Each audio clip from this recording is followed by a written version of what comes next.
Hey, y'all feel like fighters today? You ready to go fight something? Yes, no, maybe? I had lunch with a guy this week, a friend of mine, and I've been walking with this friend of mine for quite a few years now, just talking to him, encouraging him with some things, and just, like I do with everybody I meet, I try to connect with on that level, and just revisiting some of his story and remembering some of the things I've challenged him and encouraged him with over the years. I told him this. I said, hey, don't forget that you can't stop fighting. We have this idea in life that one day it's just going to become easy and we don't ever have to fight anymore. We've arrived, we've won. Does that make sense? We've gotten to a spot where we just can rest when it comes to our relationship with God and the things that fight against us in our world, and we'll get to a spot where it's just easy. Are you with me? We understand this? And I told him the reality that there's never going to come a day that you don't fight. There's never going to come a day that you don't have to strive harder to walk a little closer to Jesus or walk a little farther away from you're prone to wander. Hello. There's always going to be a moment and a time where you have to fight and strive for these things. And I feel that this week, man. I feel like I don't want to fight anymore. You know what I'm saying? I just want to take a break. I want to rest. I want to take a nap for a long time. You know what I'm saying? Joe, you got this. You're tired too. I'm with you, dude. It gets exhausting after a while. And I think that, honestly, that's why church is so important to us, because we can come back and we can recognize that, here you are with your closest 250 friends, and we are fighting together. You're not fighting by yourself anymore. You're not doing this on your own. We're doing it together. That's a big deal, and you need that. Hey, last Sunday, we had a record-breaking day. It was crazy. The only other Sunday that we've had more people than we had last Sunday was Easter of this year, and we always expect a big crowd on Easter. We had 591 people were in this building last Sunday. That's incredible. Now, listen, I got to ask you, why are you coming? Why are you here? You know what I'm saying? What is the deal? This is crazy. It's not all about the numbers. Every time I say something about numbers, Crystal's like, stop talking about the numbers. Now, listen, I'm excited. I look at this and I'm like, what is going on here? Why are y'all coming to this place? This is a big deal. Listen, clearly there's some life-changing moments that are happening in your heart. There's some that are happening in our life. There's some that are happening in our church as a whole, and I just kind of am surprised by all of that on any given level, and it's just amazing, and we are just products of the grace of God, and this church is too, and so that's what we're celebrating, and so, man, we're just thankful that we get to be a part of this and all that good stuff. So, hey, we're in this series called Code of Honor, and we're going to look at another story from the life of David today in 1 Samuel 18, 19, and 20. We're going to cover all three of those chapters today. Don't worry, I'm not going to read all that. That'd be a long time. But last Sunday we covered 1 Samuel 17. We talked about David and Goliath and this amazing concept of you got to master the minimal. We totally took the David and Goliath story and went in another direction. And today we're going to kind of continue on the heels of that story and move on. But to get to that spot, what I want to talk to you today about is just this one simple concept about becoming a hero maker. I want you to become a hero maker today. That's good, right? Aaron's with me. We're reading a book right now called Hero Maker, right? My circle is. We'll talk about my circle in a few minutes. But my son Ryder, y'all know Ryder. You've prayed for Ryder for a long time. Ryder's he's got some eating problems and some growing problems, and he's been that way since he was born. He was failure to thrive for a long time. I remember when we first picked Ryder up from foster care, he just had these he was so small and so fragile. His eyes were all sunken in the back of his head, and he just kind of looked weird. It was rough. It was for a long time that was really sketchy, and we were just really concerned about him, and we were really hoping that he was just going to grow and it was going to be fine, but he just never did. He has always been this lightweight little pipsqueak, and his sister Ellie can take him down with no problem. It's awesome. But a year ago, it was right around the start of this place. In fact, we started on July 29th. That was Sunday. The next Tuesday, Ryder had to have his feeding tube put in, and this was all brand new to us. This was just crazy, shocking, And so you were with us as we went through that. And Ryder's grown, and he's gained some weight, and he's developed. And at the beginning of this year, they elected to go ahead and, get rid of the nasal tube and put in a belly port. So he's got a belly port in his belly right now, and he gets fed every night by that. And it's funny because now, the first time in our life that Ryder's he's got a belly. Like, he's fat. You know what I mean? You look up sometimes, like, he'll take his shirt off, and I'm like, Ryder, are you fat? And we actually went to his pediatrician a couple weeks ago. He had just a checkup appointment, and you could see this doctor was so, like, cautious about talking about this with me, but he was like, Ryder's getting a little heavy. I'm like, dude, like, let's not even talk about that, because for, 5 years of his life, 6 years of his life, he's been too light. So don't tell me he's getting too fat. You know what I mean? We'll pump that kid full of whatever. He needs to gain some bones. And the most amazing thing is that I joke, for those of you who have been with us for all of Ryder's story, you've heard me talk about Ryder becoming a Navy SEAL. Like, I just am praying that into his life, and I don't know that he's ever going to get it. In fact, more, I think now he's going to become a baby SEAL than a Navy SEAL. He's just so... He's so compassionate and loving, and he just does not have that, like, hardcore nature in him. It's hilarious. I don't know what's going to become of Ryder, but I believe the best of him. But he loves superheroes. He loves, like, his favorite is Flash. And so he had this Halloween costume this year. I don't even remember, what was it? Like, PJ Mask, okay. So I come home one day from work, and he got home from school, and he had this costume on, and like head to toe, he's got the mask and everything, and I walk in the house, and I was like, who are you? And he tells me, I don't even know what he said, but I was like, okay, nice to meet you, and he like folds the thing up, he's like, Dad, it's just me, Ryder. And he pulls it back down, and I tell you what, this kid he has this concept of, I'm a hero.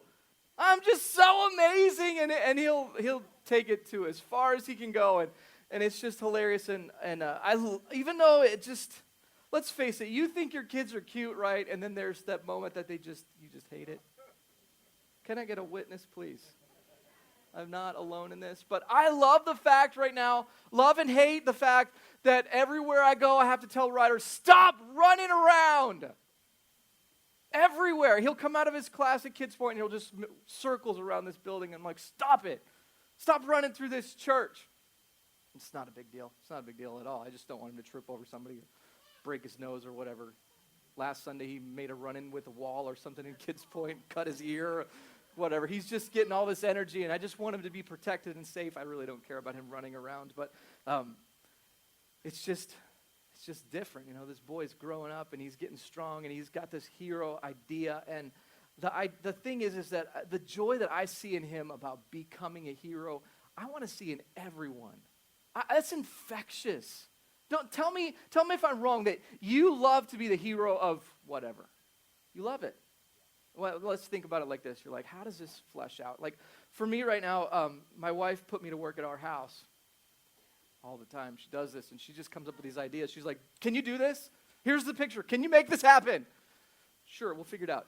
So she's got me doing this thing in our foyer, and the other day, somebody came to our house, and I don't remember who it was. Somebody came to our house, and she just like raved over me, over like all this work that I'm doing, and isn't it, you don't really like to receive those kind of words, do you?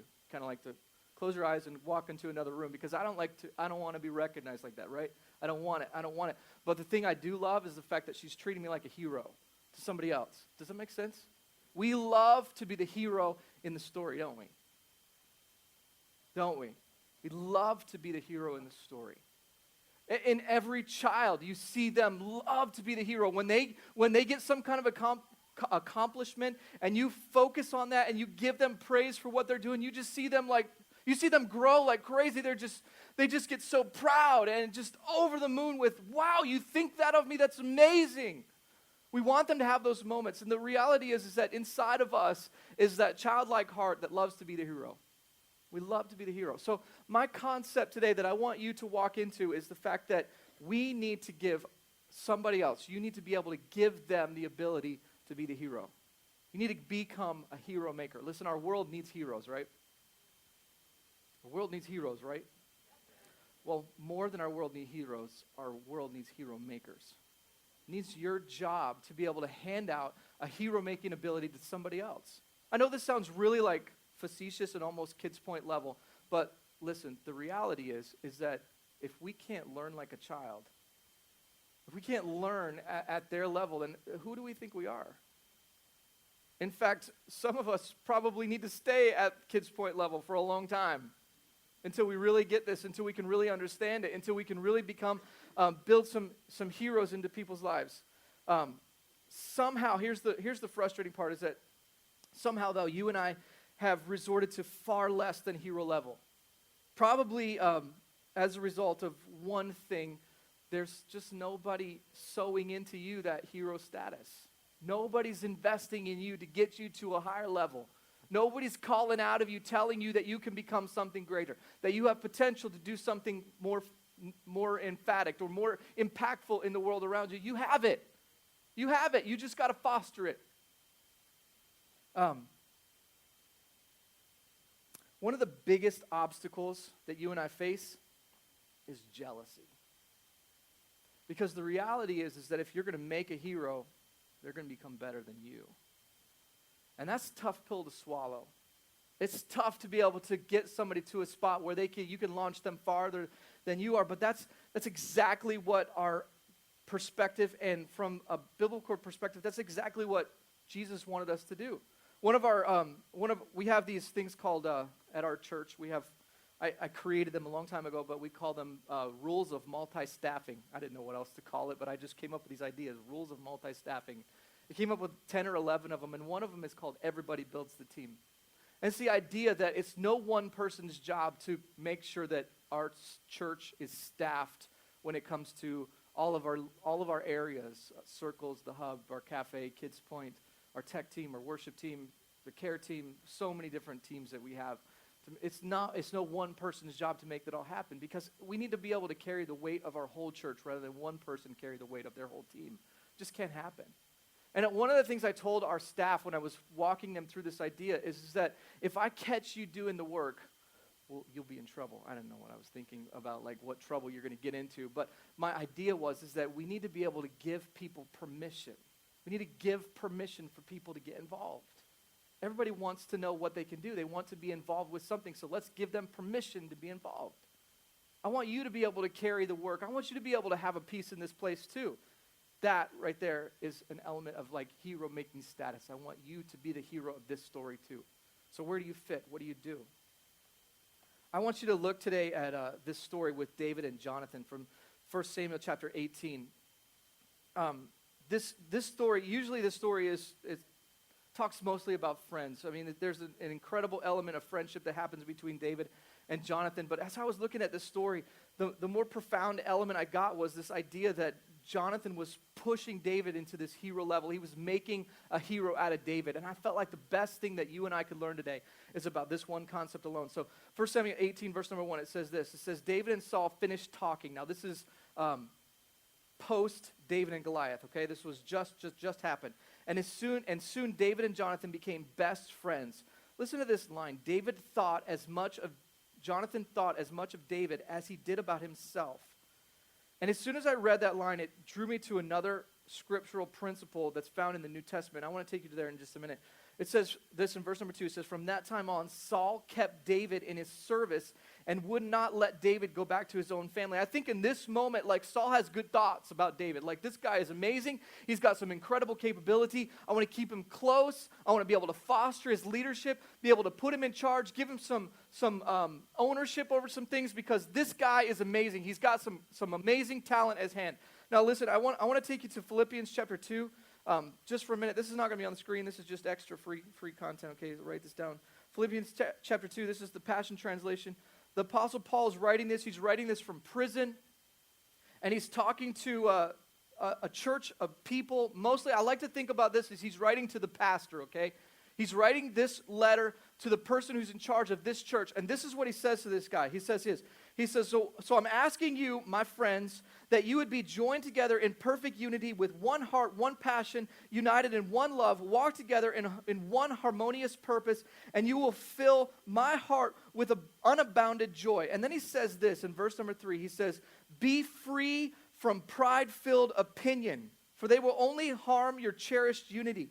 Don't allow self-promotion to hide in your heart, but in authentic humility, put others first and view others as more important than yourselves. Abandon every display of selfishness. Possess a greater concern for what matters to others instead of your own interests. And consider the example that Jesus, the Anointed One, has set before us. Let his mindset become your motivation. And then he goes on to talk about the example of Jesus, how he became a servant, gave up his ability or his status as God, came to this earth and died at a cross as a servant to everybody. And he tells us that's the example that you should mimic. I use this same passage, Philippians 2, 3, and 4, in every pre-marriage counseling session I do, because if we can center on that, if we can master that concept, then your marriage will thrive forever.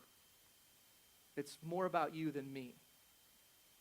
I'm just going to give up everything for you than for me. I mean, we are, by nature, we are selfish. We want what we want from me all the time. That's why we keep secrets, right? Crickets in here this morning. What's the deal?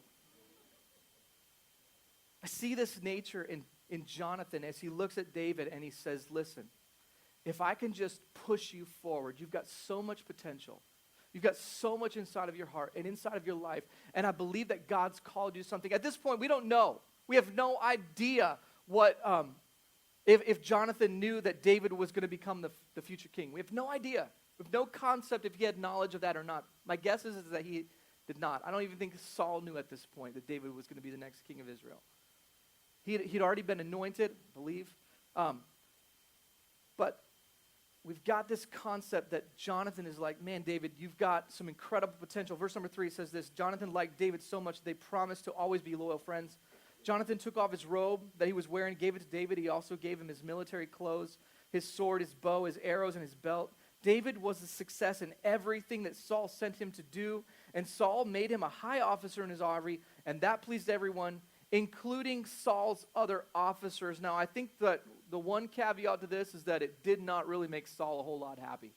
Because right after this, in the verses that follow this, in 1 Samuel 18, verse number 6 and forward, it talks about the people singing this song that Saul has killed his thousands and David has killed his 10,000s. And in that moment, Saul gets a little bit jealous.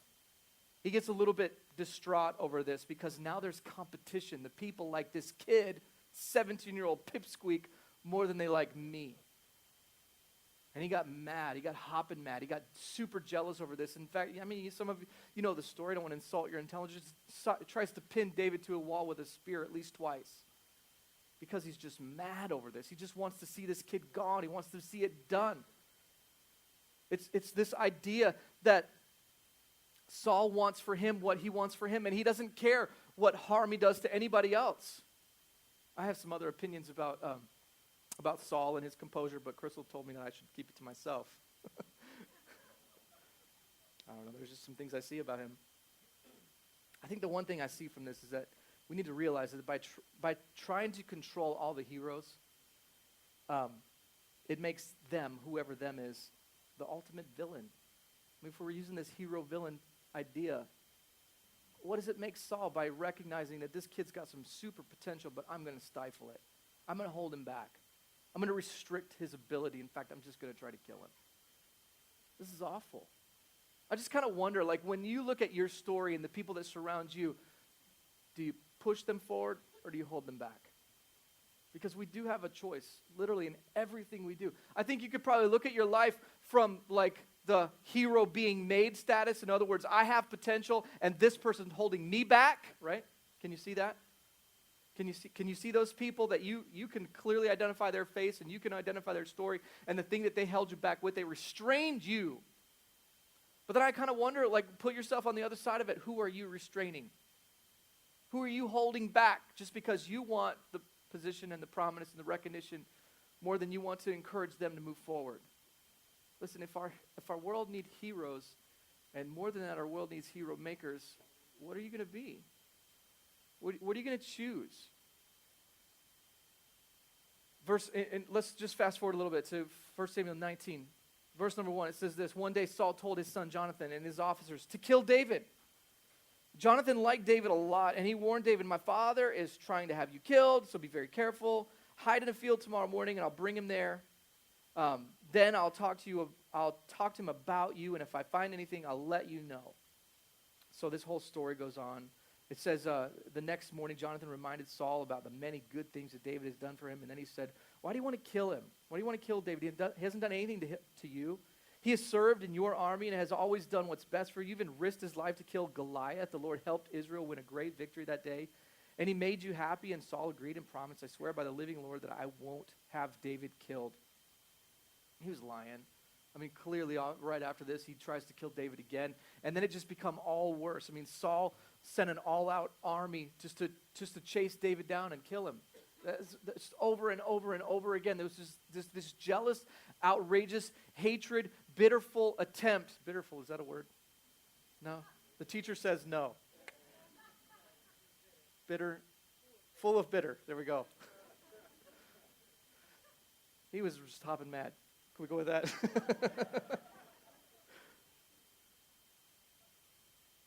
This is just not a good scenario. I mean, at the beginning of the rest of chapter 19, you see these exploits of Saul trying to chase David down and just get rid of him. And in chapter 20, it's just come to a boiling point. Jonathan doesn't really believe that his dad has this kind of hatred in him, even though he's seen it a little bit, even though he's asked him, and, he tried to calm him down. Of course, he's done so much for us. Of course, I'm not going to try to kill him, blah, blah, blah. Chapter 20 rolls around, and they set up this scenario. David's feeling this tension. He's feeling this pinch. I can't be around him. If I get around him, he's gonna nail me with the spear one time, okay? Like, I can't do this. I can't minimize it, and I got to minimize it. I got to get away from this. And in chapter 20, they set up this scenario. Jonathan and David have this agreement. They're supposed to come together for this festival, and David's supposed to be there as part of the king's table, and so he's supposed to eat dinner with Saul for a week. And he's like, man, this is not safe. I can't do this. And Jonathan doesn't believe him. It's going to be fine. Saul, my dad's not like that. It's going to be just fine. Just come to eat with us. And he's like, no, I can't do it.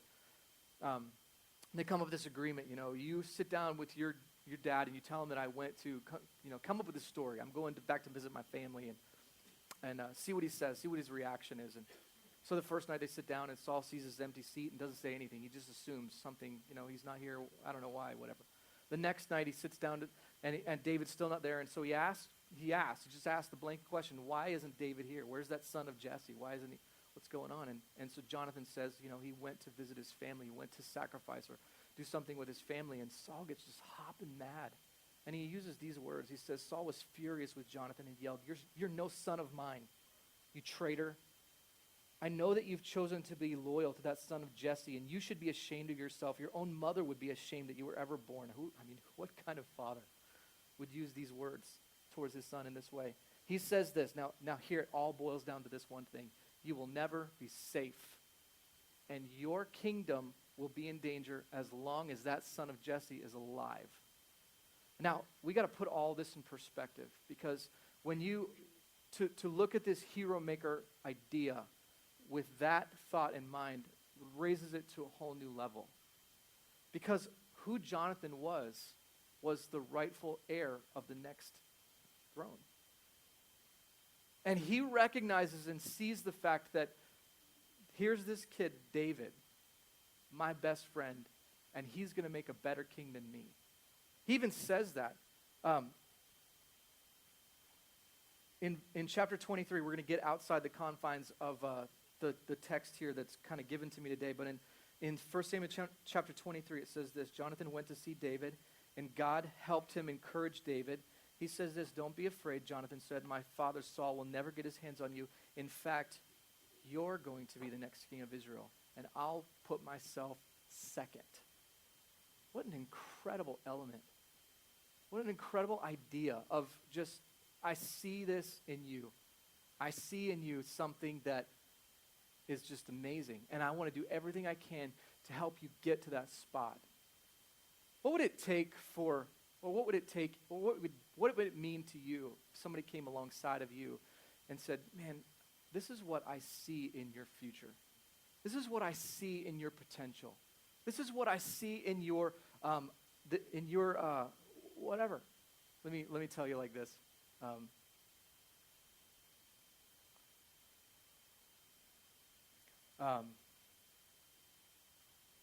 I want to talk about my circle for a few minutes here because it's been something that's really been kind of meaningful to me personally. And I want to make this blanket statement and say, listen, if you're not invested in a circle, involved in a circle, then you are so missing out. It is just so life-giving for me, for the guys that do this with us, and that's just mine. And I know that there are so many others that would validate and say the same thing. Can I get a witness, please? That was kind of half-hearted. But I started my circle back April, somewhere in there.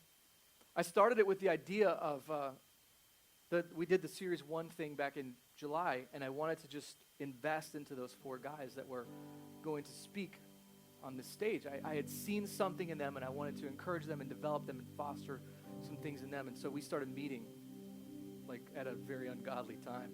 And then Tucker's like, yes, I hate this.